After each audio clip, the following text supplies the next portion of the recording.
Hey friends, I'm Laura. Welcome to my garden.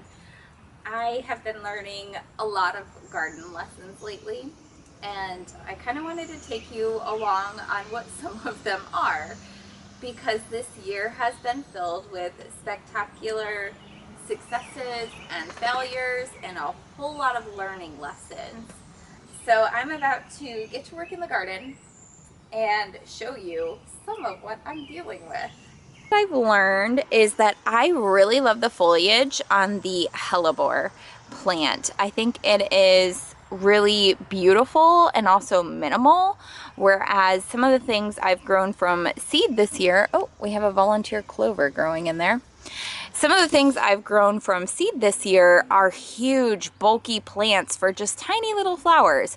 Whereas these, the plants stay kind of small, like the foliage is nice and compact. So I really like that.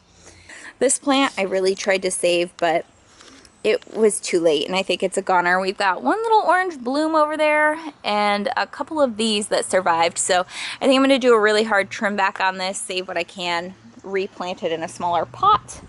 Oh, are you going to take a nap in the sun? Yeah, you're a good boy. Yes, you are. You're a good boy. Oh, need to remove this spent coneflower bud.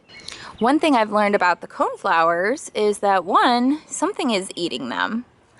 I don't know what, because I haven't caught it yet. Oh, there's a little black bug on it.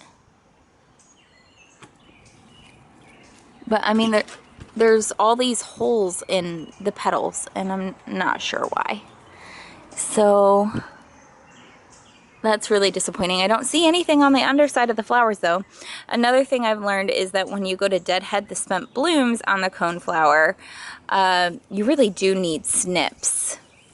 Because the flowers are really tough to get off and the stems are tough. And also when I deadheaded it with my hand the other week, basically the whole bloom died, the whole stalk died. I think because I damaged it when I pinched it off, because this is such a very strong stem. So I think I need to come out and do the snips so it has a clean cut and can rebound better. My mum rebounding from last year, so glad with that. And then we've got my citronella back there, a few little things here. This is what that other flower arrangement should look like. It's looking a little spent right now, I'm not gonna lie. Does she need water? No, she's pretty good. But she definitely looked way better in May than she does in June. So I don't know if it's just getting too hot for her or if I need to come through and deadhead. But these don't look like spent blooms. They just look like really exhausted blooms. But that's what this one was supposed to look like and used to look like. And then we're gonna take a walk over here to the raised garden beds, where some things are doing absolutely wonderfully and others not so much. I had transplanted a ton of little baby plants in here last week, all gone, because one thing I've learned this year is that my cat loves to use my raised garden beds as a litter box. And so he'll come in here, very cat-like, not his fault, and he will dig and dig and dig to do his business in the garden bed. And when he does that, he digs up all the little tiny seed starts I had in here, or the transplants I had in here. So really disappointed this hasn't filled in because of that. I have also discovered neem oil is basically useless in my garden for whatever reason, and I really need to get some Captain Jack's dead bug spray. I have it, but I found out I bought the wrong bottle. I didn't buy one with a spray nozzle. I bought one that you hook up to like the irrigator type of like automatic spray harness thing you wear on your back, which I don't have.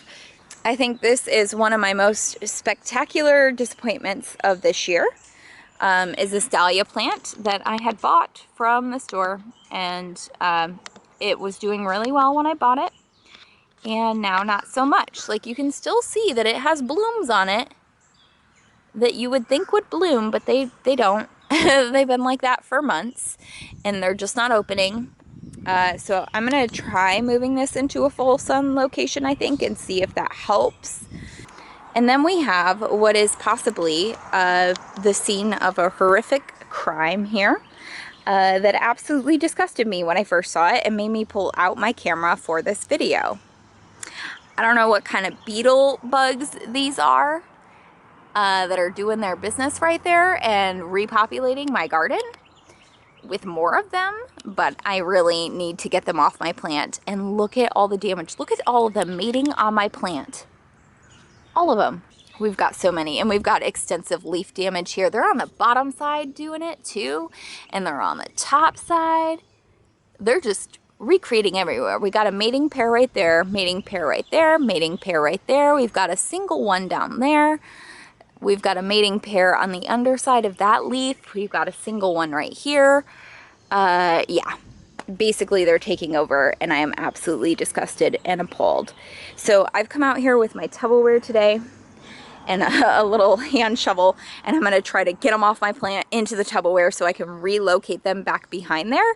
I don't know, I feel really bad about killing bugs. And I don't know what these are. Like, I don't know how beneficial they are. But like, all I know is they're destroying this plant and making it look ugly, and they are disgusting.